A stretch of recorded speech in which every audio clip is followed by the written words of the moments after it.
वंदे पुरुषोत्तमम। परम दयाल श्री ठाकुर जी का जो भविष्यवाणी, उस भविष्यवाणी किस तरह से आज साकार, आज प्रत्यक्ष प्रमाण के रूप में वो दिखाई देने लगा है। अब इस बात को हम जितना नकारेंगे उतना ही इसका दुष्परिणाम हमारे सामने आता जाएगा। हम आज देख रहे थे कितना ज़्यादा आज धूप है, वातावरण में नमी की कमी है, हाहाकार मची हुई है, चाहे वो मनुष्य के जगत में हो, चाहे प्राणी जगत में हो, चाहे जंगम जगत में हो, कहीं पे भी हो, एक त्राहिमाम की अवस्था उत्पन्न हुआ है।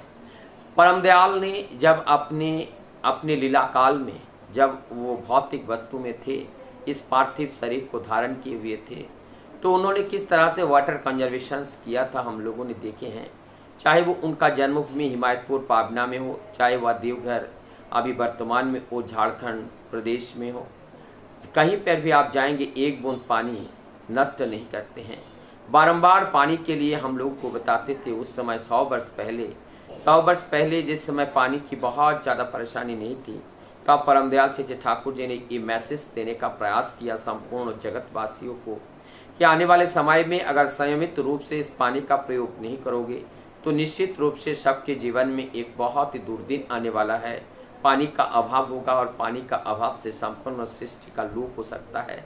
और उस लोप से बचने के लिए हमें कंजर्वेशन ऑफ वाटर की अनेक प्रोसेस, अनेक योजनाएं गवर्नमेंट की ओर से भी चलाई गई। और इस देवघर पूर्ण भूमि ठाकुर जी के जो प्रतिष्ठान है, और उस ठाकुर जी के प्रतिष्ठान में इस कंजर्वेशन ऑफ वाटर को देखते हुए गवर्नमेंट ने भी उन्होंने सर्वश्रेष्ठ अवार्ड से नवाजा है।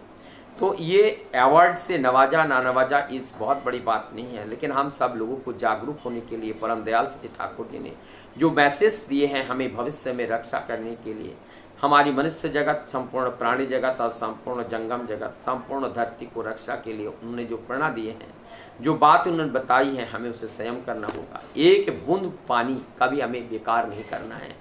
ग्लास में जितना पानी हमें पीने के लिए चाहिए उतना पानी का प्रयोग करना चाहिए। कोई भी नल में खोला नहीं छोड़ना चाहिए।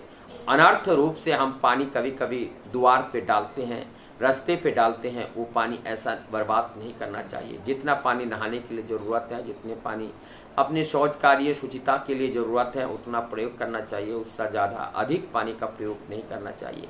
जितने हम भूगर्भ से पानी को बाहर निकाल के फेंकते हैं उतना ही भूगर्भ में जल स्तर नीचे हो जाती हैं, और जल स्तर नीचे होने से हम लोगों की एक क्राइसिस ऑफ वाटर की आ जाती है। तो वो आज हम लोगों के सामने प्रत्यक्ष प्रमाण के रूप में हम लोग को देखने को मिल रहा है। किस तरह से अनेकों जगह में भारतवर्ष में पानी का अभाव के कारण लोग तड़प रहे हैं, मौतें भी हो रही हैं पानी की इस अभाव से। आने वाले दिनों में ये अभाव और बढ़ेगा यदि हम इसमें सतर्क ना बरतें। इसका एक दूसरा पहलू है किस तरह से कंजर्वेशन ऑफ फॉरेस्ट, हमें कंजर्वेशन ऑफ फॉरेस्ट को करना है। जिस तरह से पॉपुलेशन बढ़ रही है और इसमें डिफॉरेस्टेशन जैसे चल रही है, जंगलों को काट करके वहाँ पॉपुलेशन की आबादी को बढ़ाना, यह हमारी जीवन के लिए बहुत बड़ा खतरा है। जब तक इस पर्यावरण में शुद्धता नहीं रहेगी, पर्यावरण का ये जो इकोसिस्टम जब तक बैलेंस नहीं रहेगा, तब तक हम किस तरह से जीवंत रहेंगे। हम बहुत बड़े मूर्ख हैं। हम समझते हैं कि इस धरती पर केवल हम ही आए हैं, हमें जीना है, और लोगों के बारे में हम कुछ नहीं सोचते हैं। ऐसा कर कर के हम आज जहाँ पर आकर के खड़े हुए हैं, आने वाले दिनों में ऑक्सीजन का भी बहुत बड़ा क्राइसिस होगा।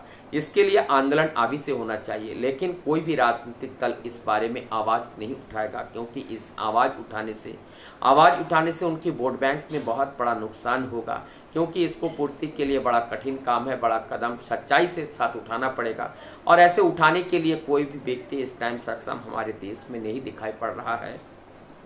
तो हमारे ये जो वाटर का, हमारे ऑक्सीजन का, हमारे जो आने वाले दिनों में बहुत बड़ा एक कुप्रभाव पड़ने वाला है। हमारे इकोसिस्टम को मेंटेन करने के लिए सारे जीव जंतु, पेड़ पौधे, सभी लोग रिस्पॉन्सिबिलिटी उतना ही है जितना हम और आप हैं। इसीलिए कोई भी प्राणी, चाहे चींटी से लेकर हाथी तक, कोई भी प्राणी अगर इसमें से मिस आउट हो जाते हैं तो हमारी इकोसिस्टम को डिस्टर्बेंस होती है, और उस इकोसिस्टम बदल जाता है, जिससे हमारी जलवायु में बहुत बड़ा प्रभाव पड़ता है। इसलिए इस इकोसिस्टम को बैलेंस रखने के लिए हमारी जो प्रकृति धरोहर है, उस धरोहर के ऊपर कभी चोट नहीं पहुंचाना चाहिए। उसका संरक्षण, कंजर्वेशन बहुत ही ज़रूरत है।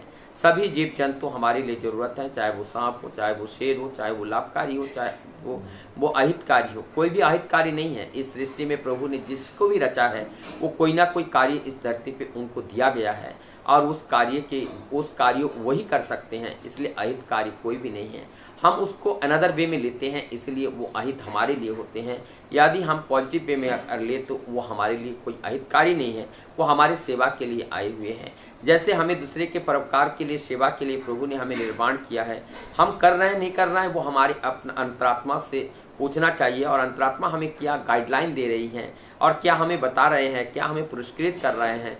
हम जो कार्य प्रभु ने दिए थे, क्या वो कार्य कर रहे हैं नहीं कर रहे हैं, उसको पुरस्कृत करने के लिए सब व्यक्ति के अंदर भगवान स्वयं बैठे हुए हैं। वो स्वयं उनको पुरस्कृत करते हैं। वो अंतरात्मा की पुकार या अंतरात्मा की आवाज़, हमारी अंतरात्मा जिस तरह से वो आवाज़ देते हैं, जिस तरह से वो कहते हैं, वही पुकार हमारे लिए अवार्ड हैं। तो क्या वो हमें सराहना कर रहे हैं इस कृत्य कार्य के लिए? अगर सराहना कर रहे हैं तो ये अवार्ड है, और वो दुखी हो रहा है तो हमारे ये अवार्ड नेगेटिव अवार्ड है। हमें इससे उभारना होगा, आगे बढ़ना पड़ेगा। और ये जो क्षति हो रही है, क्षति आपूर्ति के लिए जो जो कदम उठाना चाहिए, उस कदम को उठाना पड़ेगा। आज हमारे देश में हम देख रहे हैं, सभी के खाने पीने के लिए बड़े अभाव आ रही है, और हम देख रहे हैं कि नौकरियों में बहुत बड़ी गिरावट आई है। गवर्नमेंट नौकरी मिलना बहुत ही कठिन हो गया है। प्राइवेट संस्थानों में जो संविदा के आधार पर जब जो लगाया जा रहा है, एक तरह से प्राइवेट तरह से लगाया जा रहा है, प्राइवेटीकरण हो रहा है। इसका मूल कारण यह है कि एक नौकरी को तोड़ करके उसको 5 भागों में बांट करके लोगों को आपूर्ति किया जा रहा है।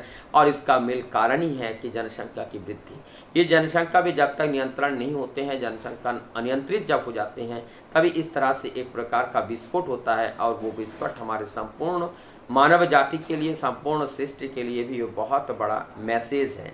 इस मैसेज को आज इनको जानते हुए, समझते हुए, एक्सेप्ट करते हुए, यदि इसके पीछे जो कार्य करना चाहिए उस योजना को योजनाबद्ध तरीके से हम ना चलाएं, आने वाले दिनों में हमारे जीवन में इससे ज़्यादा और कष्ट आएगा। उस कष्ट को झेलने के लिए हमें तैयार रहना पड़ेगा। परमदयाल चेचे ठाकुर जी ने एक मैसेज और दिए हैं। उन्होंने कहा है कि एक दिन ऐसा आएगा, एक मुट्ठी अनाज के लिए एक मुट्ठी सोना लेकर के भी आप अगर घूमोगे तो आपको एक मुट्ठी अनाज कहीं से भी नहीं मिलेगा। ये दिन हमारे सामने खड़ा है, ये दिन भी आएगा। तो ऐसा दिन अगर हम देखना ना चाहे तो परमदयाल की जो इच्छा है कि इसे प्रकृति के साथ रह करके अपने जीवन को जीना है, भाईचारे की भावना, सद्भावना से अपने एक दूसरे के साथ प्रेम प्रीति के साथ जीना है। उस सद्भावना में वापस आना पड़ेगा, हमें प्रकृति को सहयोग करना पड़ेगा, तभी हम विनाश से बच सकते हैं। नहीं तो विनाश से बचने का कोई दूसरा रास्ता है ही नहीं। वंदे प्रचोद।